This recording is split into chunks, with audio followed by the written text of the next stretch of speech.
Board level के question है 16 से आगे वाले। अब देखो question number 16, an electron and proton are in uniform field, find the ratio of acceleration, है ना। तो acceleration is equal to force upon mass। यहाँ पे देखो सॉल्विंग थोड़ा नीचे है, force upon mass, है ना, force upon mass होता है। फोर्स तो क्यू ही सेम लगेगा, F is equal to Q ही होता है, तो चार्ज ई है दोनों पर, तो मास अलग अलग है, एम ई और एक में एम पी, तो डिवाइड कर देंगे, क्यू ही तो कैंसिल हो जाएगा, इनवर्स रेशियो ऑफ मासेस में आ जाएंगे, है ना। Acceleration is in inverse ratio of masses, ठीक है। और ये 17 क्वेश्चन भी ऐसा हम लोगों ने क्लास में किया हुआ है। तो let's see, magnitude of electric field intensity E is such that an electron placed in it would experience the external force equal to weight. तो वेट क्या होता है, mg should be equal to Q, बस equate करके solve कर लेंगे। तो Q electrical force होता है, तो क्यू यहाँ पे क्यू की जगह ये लिखा है, E equal to M G, capital E will be mg by E. Electrical force का formula Q E, electron and proton के लिए सिंबल ई लिखते हैं, ठीक है। तो ये भी क्वेश्चन आसान है। नेक्स्ट क्वेश्चन देखो, अपने असाइनमेंट जैसा ही है। The distance between two charges this and this is 11, at what point on the line joining the intensity is 0, null point निकालना है। तो वही E1 is equal to E2 से स्टार्ट करो, वैल्यू पुट करो और सॉल्व करो उसको, ठीक है। तो what E1 is equal to E2 से हमने पुट किया, और x डिस्टेंस पे लिया हमने, फील्ड 0 है, डायग्राम ऐसे बनाते हैं, यहाँ पे कहीं पे x है तो ये r माइनस एक्स होता है, तो r कितना दिया 11, 11 माइनस एक्स सेंटीमीटर में ही रहेगा, आंसर भी सेंटीमीटर में आ जाएगा। रूट लेके सॉल्व करेंगे तो 5 आ जाएगा, 5 सेंटीमीटर फ्रॉम 25 माइक्रोकूलम। तो छोटे चार्ज से दूर ही आता है डिस्टेंस, 36 से कितना आएगा, 11 है, तो 5 जो है 25 से, डिस्टेंस बिटवीन 25 एंड 36, तो उससे नहीं, छोटे पॉइंट के, छोटे चार्ज के पास आता है, बड़े चार्ज से दूर आता है, ये मैंने पहले डिस्कस किया। बड़ा चार्ज 36 है तो उससे 6 आएगा, है ना, क्योंकि डोमिनेट करता है, चार्ज बड़ा है तो डिस्टेंस भी बढ़ानी पड़ती है, सेम फील्ड को काउंटरएक्ट करने के लिए, सेम फील्ड प्रोड्यूस करने के लिए, ठीक है। तो ये क्वेश्चन हमने क्लास में ऐसे किए हुए हैं कई बार, तो ये बोर्ड लेवल का एक क्वेश्चन है। 18 19 हमने क्लास में किया था, फील्ड जो है इसमें बोला field lines, metallic solid sphere है, यूनिफॉर्म फील्ड में रखा है, हाँ, lines of force follow the path, कौन सा पाथ, मेटल का है तो अंदर फील्ड लाइन जाएंगी नहीं, और जो जाएंगी वो परपेंडिकुलर जाएंगी, तो ये वाला भी है एक, इसमें भी नहीं जा रही ऊपर वाले में, बट परपेंडिकुलर नहीं है फील्ड लाइन, ऐसे जाए, मतलब परपेंडिकुलर इंटर होनी चाहिए रेडियस की तरफ, फिर से ऐसे इमिट होनी चाहिए, अंदर नहीं होनी चाहिए, यहाँ से परपेंडिकुलर इंटर होंगी, परपेंडिकुलर इमिट होंगी, है ना। तो ये एक प्रॉपर्टी है इलेक्ट्रिक फील्ड की, कल पूछा था, परपेंडिकुलर इंटर होनी चाहिए, परपेंडिकुलर ओरिजिनेट होनी चाहिए, तो फोर्थ वाला जो करेक्ट ऑप्शन है ना, ये क्लास में हम डिस्कस कर चुके हैं। क्वेश्चन नंबर 20 देखते हैं, इसमें दिया है पॉजिटिव चार्ज 20 कूलम है और दूसरा चार्ज क्यू है, 60 सेंटीमीटर दूरी पर है आपस में, न्यूट्रल पॉइंट निकाला, नल पॉइंट। फिर से वही क्वेश्चन 19 जैसा, इसमें उन्होंने डिस्टेंस नहीं दिए, उसमें डिस्टेंस पूछी, दोनों चार्ज दिए थे, इसमें डिस्टेंस दे दिए, 20 पर नल पॉइंट है ना, neutral point between them is at distance 20 from the 20 coulomb charge, Q निकलना है। तो वही लॉजिक है, एक पैरामीटर मिसिंग है, E1 is equal to E2, diagram ऊपर बना है, तो यहाँ पर नल पॉइंट दिया इससे 20 सेंटीमीटर पर, तो 20 पुट कर दिया, दूसरे वाले से फिर 40 होगा, बिकॉज टोटल 60 दिया है, तो सिंप्लीफाई कर लिया, Q80 मिल गया। ऐसा बोर्ड में आ सकता है, क्योंकि अभी तक हमेशा वो डिस्टेंस वाला ही आता निकालने के लिए, अभी डिस्टेंस देके चार्ज पूछ सकते हैं, तो ये good question for CBSE board examination, ठीक है।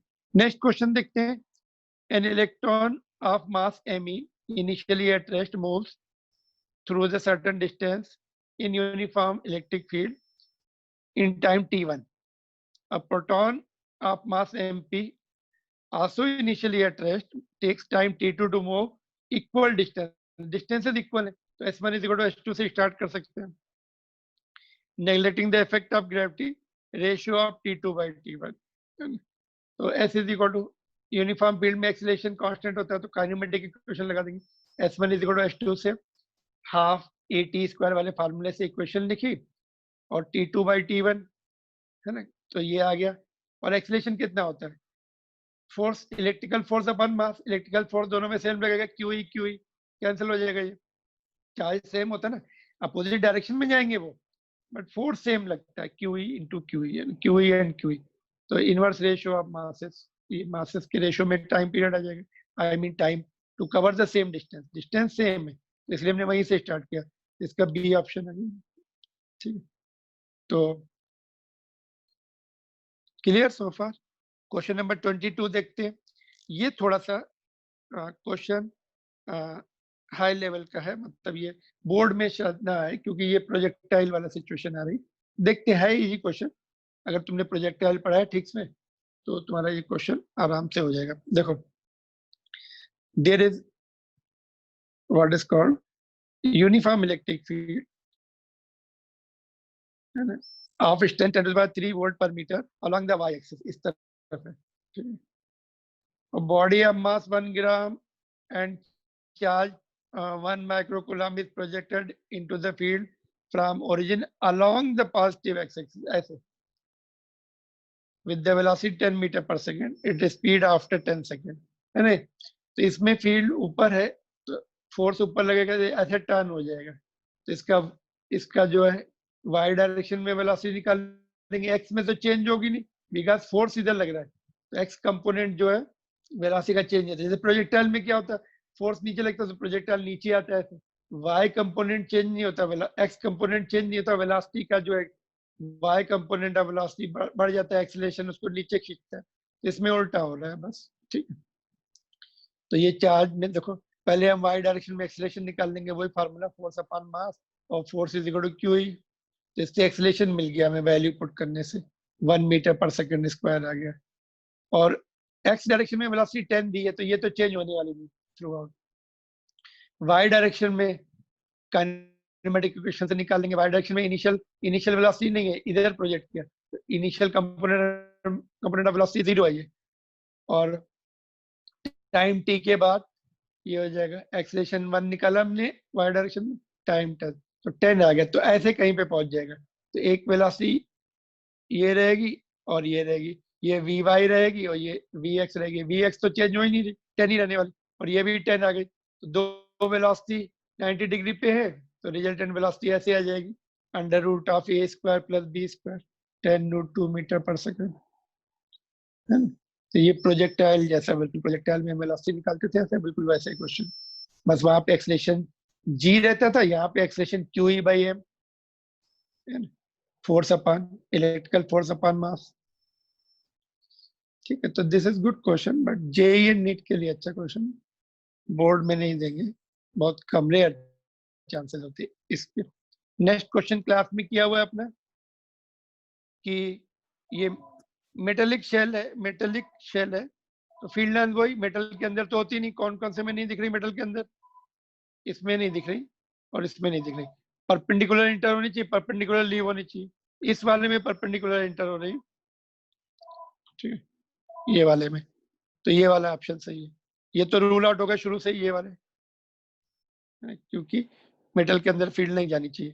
बस ये दो बचा है, इसमें परपेंडिकुलर इंटर, परपेंडिकुलर ओरिजिनेट होना चाहिए, तो सी वाला ऑप्शन करेक्ट है. No field inside the conductor and perpendicular to the surface होनी चाहिए फील्ड. ठीक है, क्वेश्चन नंबर 24 देखते हैं. ये थोड़ा सा इसमें कंक्लूजन ड्रॉ करने वाला है. टाइम थोड़ा सा तुम्हें एक एक पार्ट चेक करना पड़ता है, तो मैं तुम्हें समझा देता हूँ इसको कि क्या बोल रहा है, और हम सीधे ऑप्शन लेके इसको एक्सप्लेन करेंगे. 6 चार्जेस है, वेरियस उनकी पोजीशन दी हुई है. 6 charges, 3 positive and 3 negative of equal magnitude are placed at the vertices of regular hexagon such that electric field at O is double the electric field when only one positive charge is at R. R पे 1 positive charge ले लो यहाँ पर, तो उस समय जो field आएगी जो ई है उस पूरे सिस्टम की डबल होनी चाहिए। सिस्टम में ऐसे चार्ज रखो कि वो डबल हो। तो यहाँ पे देखो ई आर कितनी है, के क्यू बाई आर स्क्वायर, एक चार्ज रखने से। और पूरे सभी की कितनी होनी चाहिए, इसकी डबल होनी चाहिए, 2 k/r² होनी चाहिए। तो चार्जेस कैसे रखें, तो सीक्वेंस उन्होंने बोली कैसे रखना है, PQRS T सीक्वेंस लेना है। कहाँ पे PQRS TU, ये सीक्वेंस फॉलो करनी है। तो इसमें देखो केवल जो है, मैं सीधे ऑप्शन पे आ जाता हूँ, ये थोड़ा डी ऑप्शन पे देखो, यहाँ पे माइनस, फिर प्लस, फिर प्लस, फिर माइनस, फिर प्लस, फिर माइनस। ये देखो, ये रखने से क्या हो रहा है, ये दोनों कैंसिल हो रही है, माइनस माइनस की फील्ड अपोजिट कैंसिल हो जाएगी। और ये वाली देखो प्लस प्लस वाली भी, ये ऐसे आएंगी, ये भी कैंसिल हो जाएंगी। तो ये दोनों चार्ज बचे, अभी इनकी चेक करते हैं, ये प्लस वाले की इधर है और माइनस वाले की इधर, तो ये डबल फील्ड हो जाएगी। इसकी कैंसिल हो रही, इन दोनों की एडअप हो रही, ठीक है कि नहीं। यहाँ पे देखो प्लस है तो इधर आएगी फील्ड, ये माइनस है तो इसकी भी इधर आएगी, दोनों फील्ड इधर आएगी, तभी डबल होगी। ये 4 की कैंसिल हो गई, 2 की डबल हो रही। तो ये वाला ऑप्शन, डी वाला ऑप्शन प्रॉपर है। अगर यहाँ भी प्लस रख देते तो जीरो हो जाती, फिर सपोज ये भी प्लस आ जाए तो फिर जीरो हो गए, तो सबकी वजह से जीरो ही हो जाती। अब की जीरो नहीं बोला, बोल रहा है कि एक चार्ज पॉजिटिव आर पे रखो, उसकी जिसकी फील्ड है जितनी उससे डबल हो। तो ये थोड़ा सा हर ऑप्शन चेक करना पड़ता है ऐसे क्वेश्चंस में। तो बोर्ड लेवल से थोड़ा ऊपर है, you can just leave it for those who are going for board examination. Otherwise तुम्हें एक एक पार्ट चेक करना पड़ता है, इसको हमें इसमें क्या चाहिए, हमें ये पता होना चाहिए फील्ड का फार्मूला क्या होता है पॉइंट चार्ज का, और डायरेक्शन क्या होती है ना। प्लस वाले की आउटवर्ड होती, नेगेटिव वाले की टूवर्ड्स होती। तो जेई एडवांस का क्वेश्चन था ये, ठीक है। 25th क्वेश्चन पे आते हैं। ये भी कॉन्सेप्ट बेस्ड क्वेश्चन है और थोड़ा सा इसको सोच समझ के करना पड़ता है। देखो 25th क्वेश्चन में मैं पहले समझा देता हूँ क्वेश्चन तुम्हें। Point charge Q moves from P to S along the path PQR। यहाँ से चार्ज को ऐसे ऐसे ऐसे लेके गया यहाँ तक, फाइनली वो यहाँ आया, फाइनल डिस्प्लेसमेंट उसका ये इतना, ठीक है।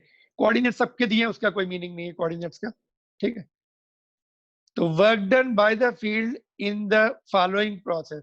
तो फोर्स इधर है, फील्ड इधर लग रही, चार्ज पॉजिटिव है तो फोर्स इधर है, डिस्प्लेसमेंट ये। तो वर्क डन क्या होता है, F डॉट ds होता है। तो ds ये निकाल लेंगे हम, डिस्प्लेसमेंट कितना है। तो कोऑर्डिनेट से हमें पता लगा ये a है और ये भी a है, तो डिस्प्लेसमेंट नहीं, एक a है और एक b है। तो यहाँ पे देखो, ये देखो p का कोऑर्डिनेट a b है ये, ठीक है। तो इसका मतलब ये a होगा और ये b होगा, हमें इतना ही चाहिए बस। तो ये तुम्हारा आएगा √(ab²) डिस्प्लेसमेंट, और एंगल थीटा, ये टोटल एंगल थीटा है। फोर्स कितना होता है, क्यू ही होता है। इलेक्ट्रिक फील्ड का वर्क डन पूछा है यहाँ पे, तो इलेक्ट्रिक फील्ड इधर फोर्स लगाएगी, डिस्प्लेसमेंट इधर हो रहा, तो ये एंगल कितना होगा 90 प्लस अल्फा, इसको हमने अल्फा लिया, देखो cos theta 90 plus alpha. Cos 90 plus alpha कितना होता है, माइनस साइन अल्फा होता है। तो माइनस ये आ गया साइन अल्फा। यहाँ पे देखो ये कोऑर्डिनेट, ये तुम्हें पता है ए है, ये बी है, तो हाइपोटेनस √(a² + b² आ जाएगा। तो वो पुट कर दिया हमने, तो ये कैंसिल हो गया, तो माइनस क्यू इंटू ई ए। तो ये बिल्कुल बेसिक कॉन्सेप्ट पे जाके, अगर तुम्हें इतना नहीं करना तो शॉर्टकट मेथड बताता हूँ तुम्हें। देखो इलेक्ट्रिक फील्ड की डायरेक्शन में डिस्प्लेसमेंट कितना हो, कितना होगा, तो इलेक्ट्रिक फील्ड की डायरेक्शन, इलेक्ट्रिक फील्ड इधर है, उसकी डायरेक्शन में डिस्प्लेसमेंट कितना है, माइनस ये हुआ। तो फोर्स इंटू ए, फोर्स कितना है, क्यू इंटू ए, अपोजिट डायरेक्शन में। इलेक्ट्रिक फील्ड इधर है, डिस्प्लेसमेंट इधर हो रहा है। यहाँ से देखो इफेक्टिव डिस्प्लेसमेंट यही है इतना, तो दोनों अपोजिट है, इसलिए माइनस फोर्स क्यू इंटू ए। जिनको कॉन्सेप्ट बहुत क्लियर है तो डायरेक्ट भी लिख सकते थे, ठीक। तो ये 25, ये भी जेई का क्वेश्चन है। फिर से आगे के क्वेश्चन बिल्कुल बोर्ड लेवल के आ गए सब। देखो 26, ये अपना बोर्ड क्वेश्चन, ये बोर्ड में भी ऐसा है। तो देखो electric dipole consisting of 2 opposite charges इतना है, और अपोजिट चार्जेस इतना ईच है, एक माइनस होगा। Separated by resistance 3 centimetre, D दिया है, मतलब डायपोल लेंथ दी हुई है, 2a दिया है, यहाँ पे डी सिंबल ले लेंगे उसका। फील्ड इतनी दी है, find the torque. Torque is equal to P sin theta. हाँ मैक्सिमम टॉर्क का साइन थीटा 1 हो जाएगा, ठीक है। तो P, और P कितना है, Q इंटू 2a होता है, यहाँ पे सिंबल L लिया हमने 2a का, बस वैल्यू पुट करनी है। तो important for board examination question, समझना भी है उसको वैल्यू भी पुट करनी है। Question 27, distance between the two charges, sorry हाँ, दो charges plus and minus Q है, डिस्टेंस आर दिया है, on the axial line at distance D from the centre of the dipole, intensity of field लिखनी है, intensity of field proportional to K छोड़ देना है। तो एक्सियल पॉइंट है के की क्या होती है फील्ड बाय द वे, के into 2p by are cube, तो 2p, तो 2 छोड़ दो, हाँ पूरा लिख लो पहले, बाद में प्रोपोर्शनल लिखेंगे, कांस्टेंट छोड़ देंगे। तो चार्ज जो है q और डिस्टेंस r, 1 मिनट, इन दोनों के बीच का डिस्टेंस r दे दिया, पता है डायपोल लेंथ r दे दिए, हम लोगों ने दूसरा डिस्टेंस r लिया था, दूसरा डिस्टेंस उन्होंने d दिया, यहाँ पे देखो। तो हमें बिल्कुल सिंबल्स करेक्ट करने पड़ेंगे, नहीं तो यहाँ पे मिस्टेक हो सकती है। तो q इंटू r, और जो हमने r लिया था वो उन्होंने d दिया हुआ है, तो वो नीचे आ गया। फार्मूला अपना ये होता है। तो p हमने ठीक से लिखा, और r को यहाँ पे देखो, यहाँ पर r जो है d दिया है, ये अपना इन्होंने r जो है 2a दिया है, यहाँ पे हमें r डैश कर देते हैं इसको, यहाँ पे थोड़ा सा r डैश कर देते हैं, यहाँ पर सीधा d कर देते हैं इसको, हटाओ 2p by D Q. Centre से डिस्टेंस को हमने सिंबल r दिया था, लेकिन इन्होंने d दे दिया तुमने, तो इसलिए तुम्हें even if you know the formula, but symbol तुम्हें प्रॉपर करने में मिस्टेक हो सकती है। तो ये तुम्हारा बोर्ड एग्जामिनेशन का क्वेश्चन, और कंपटीशन में चेंज करके दे दिया थोड़ा सा, क्लियर। तो ये सब तुम्हें आना चाहिए, बोर्ड में भी ऐसा पूछ सकते हैं, सिंबल चेंज करके तुम्हें थोड़ा सा कंफ्यूज कर सकते हैं। 28th क्वेश्चन क्या बोलता है, electric charges q, q and minus 2q are place at the corners of equilateral triangle of side L, the magnitude of electric dipole moment of the system. ये माइनस 2q ले लो, इधर q, इसको break कर लिया, एक minus 2q को minus q and minus q कर दिया, एक डायपोल मोमेंट इधर बना, एक इधर बना, दोनों 60 डिग्री पे है, तो वेक्टर से ऐड कर लिया, under root of p1 square plus p2 square plus 2p1 p2 cos 60, simplify कर लेंगे, रूट 3ql, डायरेक्ट भी बोल सकते थे, ये क्लास में किया हम लोगों ने, p1 एंड p2 इक्वल है, तो 60 डिग्री पे है, तो रूट 3 टाइम्स होता है, तो इतना सॉल्व करने की जरूरत ही नहीं। तो ये अभी क्वेश्चन हो चुका है। नेक्स्ट क्वेश्चन भी क्लास में डिस्कस हो चुका है, ये टेस्ट में भी था शायद, है ना। तो electric field at the point on equatorial line of dipole and direction of dipole moment, test में था ये क्वेश्चन, डायपोल मोमेंट इधर और फील्ड इधर, तो 180 degree, anti parallel, B option, opposite direction. तो ये टेस्ट का क्वेश्चन बोर्ड के लिए important. Next question is also important for board examination. देखो अभी तक हम लोग क्या पढ़ रहे थे कि भाई इक्वल डिस्टेंस पे फील्ड आधी होती, एक्सिस पे डबल होती, इक्वेटोरियल पे आधी होती, इन्होंने लेकिन क्या पूछा, देखते हैं। if magnitude of intensity of electric field at distance x on the axial point and at distance y on the equatorial line is equal, तो x and y का रेशियो निकालना है। तो डिस्टेंस, अगर फील्ड इक्वल है तो distance unequal करनी पड़ेगी हमें, इक्वेटोरियल पॉइंट पे, इक्वेटोरियल को पॉइंट को हमें थोड़ा पास में लाना पड़ेगा, तो जो भी है हम इसी कंडीशन पुट करके सॉल्व कर लेते हैं। दोनों फील्ड इक्वल है, तो फील्ड का फार्मूला क्या होता है, p अपॉन डिस्टेंस का क्यू फ्रॉम सेंटर, तो वाई क्यू, इसमें 2, एक्सिस पे 2 होती, तो बस ये कैंसिल हो गया, तो X Q by Y Q is 2, तो क्यू रूट ले लेंगे, क्यू रूट जो है आ जाएगा, वही आंसर हो जाएगा, ठीक है, क्लियर। तो वही आंसर हो जाएगा, 2 है एक्चुअली, ठीक है, क्यू रूट ऑफ 2, ये आंसर आएगा, डी ऑप्शन। तो ऐसा बोर्ड में आ सकता है, क्योंकि ये थोड़ा अलग क्वेश्चन दिख रहा है ना, अपने पुराने कॉन्सेप्ट का न्यू क्वेश्चन। नेक्स्ट क्वेश्चन देखते हैं, मॉलिक्यूल विद द डायपोल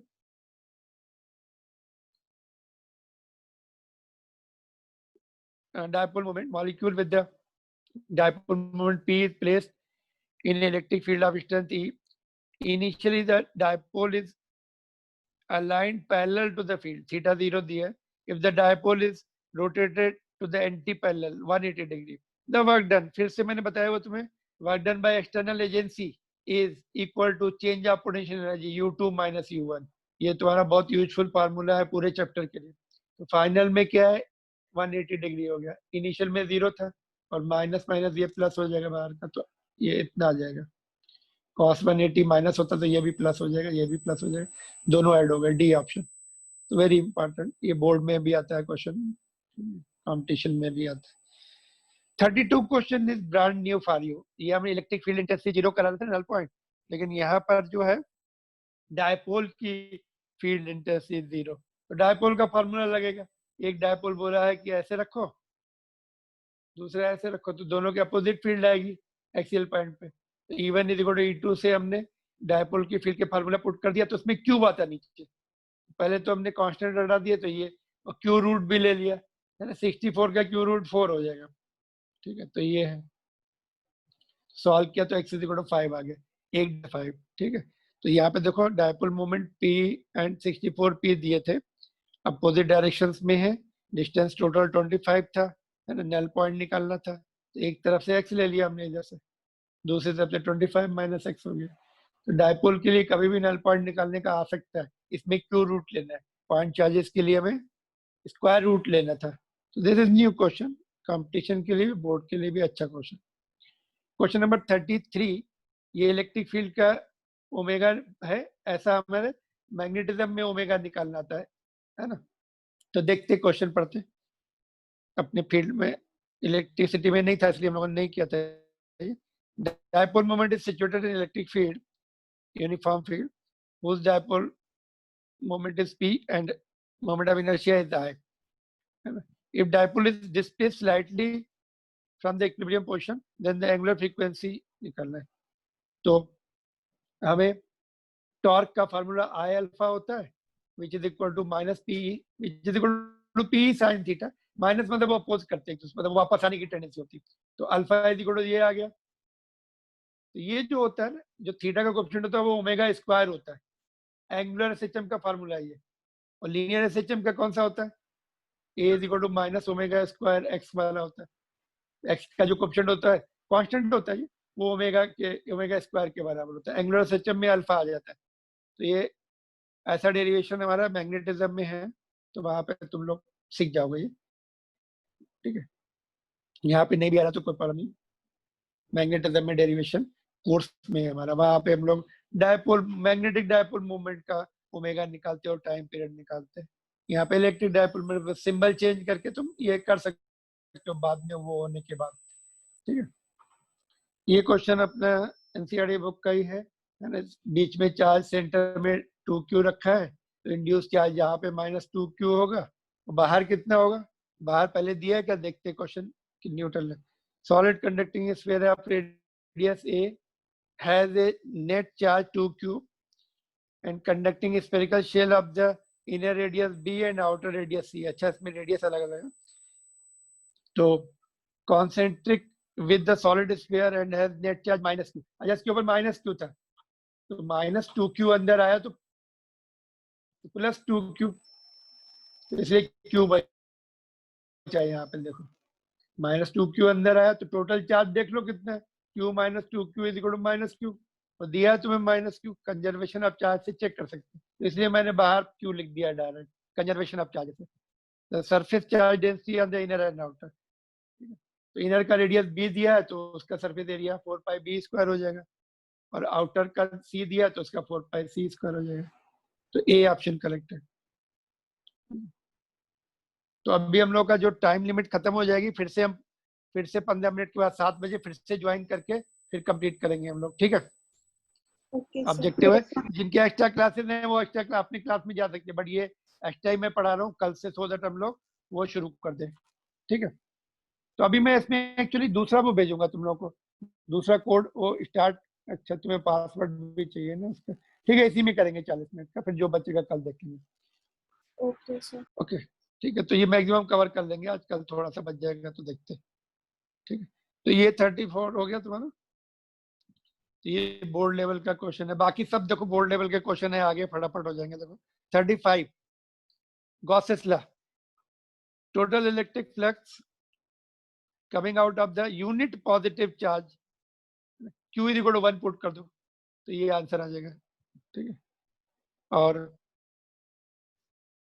फिर से ये वाला ये क्लास में किया था हमने, charge q is placed at the center of the open end of the cylindrical vessel, the flux of electric field through the surface of the vessel। तो यहाँ पे देखो, यहाँ पे चार्ज q है, तो इससे कितना फ्लक्स पास होगा, तो हमने क्या बताया, ऊपर से एक और इन्वर्टर रख दो ऐसा, तो आधा नीचे से क्लोज सरफेस बन गई तो गॉसेस लॉ लगा सकते हैं, आधा नीचे से आधा ऊपर से, टोटल फ्लक्स का आधा। क्लोज सरफेस बनाना जरूरी, तभी हम गॉसेस लॉ लगा सकते हैं। ठीक है, ओके। तो this is your next question. तो नेक्स्ट क्वेश्चन इसके बाद आगे पढ़ो थोड़ा सा, तब तक मैं देखता हूँ तुम्हारी अटेंडेंस कौन है। Aryan is there, Disha present, Harsh, Khushi, Khushi पाओजा is there, Saranya, Shivani and Sonia. ठीक है, any difficulty so far? No sir. No problem ना, चलो ठीक है आगे बढ़ते। क्वेश्चन नंबर 37 देखो, ये भी गॉसेस लॉ से। 37 में क्या बोल रहा है? Electric charge is uniformly distributed over the long straight wire radius 1। उसका कोई मीनिंग नहीं रेडियस का। द चार्ज पर सेंटीमीटर ऑफ दिस वायर, ये जो वायर है कितना दिया है? Q, 1 सेंटीमीटर में Q। Another cylindrical surface of radius 50 centimetre, ये बड़ी है इसलिए रेडियस दिया कि ये सिलेंड्रिकल सरफेस बाहर आनी चाहिए। Length 1 metre is symmetrically encloses the wire as shown the total electric flux. यहां से यहां तक कितना चार्ज इंक्लोज होगा, दैट मैटर्स। 1 सेंटीमीटर में Q है तो 100 सेंटीमीटर में, 1 सेंटीमीटर में तुम्हारे कैपिटल Q है तो 100 सेंटीमीटर में कितनी आएगी? 100 into Q आ जाएगी। Q inside will be 100 into Q. That's what I have put it. That's all. Gauss's law. इन्होंने लैम्डा जो है, लैम्डा क्यू दिया हुआ, यहाँ पे सिंबल चेंज कर दिया कंफ्यूज करने के लिए, है ना। तो लैम्डा इज क्यू पर सेंटीमीटर, और ये 100 सेंटीमीटर, सेंटीमीटर सेंटीमीटर कैंसिल हो गया तो 100 क्यू आ गया डिवाइड बाय एप्सिलॉन नॉट। तो ये गुड क्वेश्चन गॉसेस लॉ से। नेक्स्ट वाला भी गॉसेस लॉ से। देखो नेक्स्ट वाले में देखते हैं, इसमें थोड़ा साइन कन्वेंशन में, साइन में मिस्टेक कर सकते हो तुम लोग, देखो ध्यान से। Electric flux entering and leaving the enclose surface is φ1 and φ2। Entering वाला φ1 है तो उसको माइनस लेंगे, एंटरिंग वाला φ1 है, माइनस लीविंग वाला φ2। माइनस चार्ज की वजह से एंटर करता है तो उसको माइनस लिया, तो नेट फ्लक्स कितना हो गया? Positive minus negative. तो नेट फ्लक्स इतना हो गया, गॉसेस से Q net into epsilon divide by epsilon naught. Charge पूछा कितना, तो फ्लक्स अपॉन क्रॉस मल्टीप्लाई करेंगे, एप्सिलॉन नॉट इधर आ जाएगा। क्लियर? तो the electric charge inside the surface, तो फ्लक्स निकाल लिया, net flux proper sign convention से। इंटरिंग वाला माइनस, लीविंग वाला प्लस, तो इसलिए Q2 माइनस Q1 लिखा मैंने। तो यहाँ पे देखो, तो यहाँ से Q नेट मिल जाएगा, वही निकलना था। बोर्ड में भी आ सकता है ये क्वेश्चन। ठीक, क्वेश्चन नंबर नेक्स्ट देखते क्या बोलते हैं। The number of electrons to be put on the spherical conducting radius, conductor of radius 0.1 metre to produce the electric field, है ना, दिस मच। तो इलेक्ट्रिक फील्ड का फॉर्मूला लगाओ। ओके सर स्क्रीन गायब हो गई। स्क्रीन गायब हो गई, मुझे लगता है कि अच्छा तुम लोग हो अभी। ओके ठीक है, देखते जस्ट होल्ड ऑन। स्क्रीन हम चालू करके फिर से कंटिन्यू कर सकते हैं ना। Okay, are you there? Yes sir. एक minute hold on, start broadcast. चलो अभी टाइम नहीं हुआ क्या? 1 ही मिनट बचा है सर। ओके चलो, जितने टाइम उतने बात कर लेते हैं। ओके 1 मिनट, 1 मिनट में 2-3 क्वेश्चन जितने हैं कर लेते, will make the use of time. तो ये तुम्हारा जो है क्वेश्चन वही पॉइंट चार्ज जैसा होता है, फील्ड स्फेरिकल कंडक्टर का, k q by r square, और q is equal to n, charge quantization nature of charge से q is equal to n put कर दिया। क्यू की जगह एन पुट कर दो, तो हमें चार्ज निकालने की जगह उन्होंने एन पूछा है, कितने चार्ज जो है, कितने इलेक्ट्रॉन टू बी पुट, है ना, इतनी फील्ड, कितने इलेक्ट्रॉन रिमूव करने चाहिए ना। ठीक है, ओके, आर यू देयर?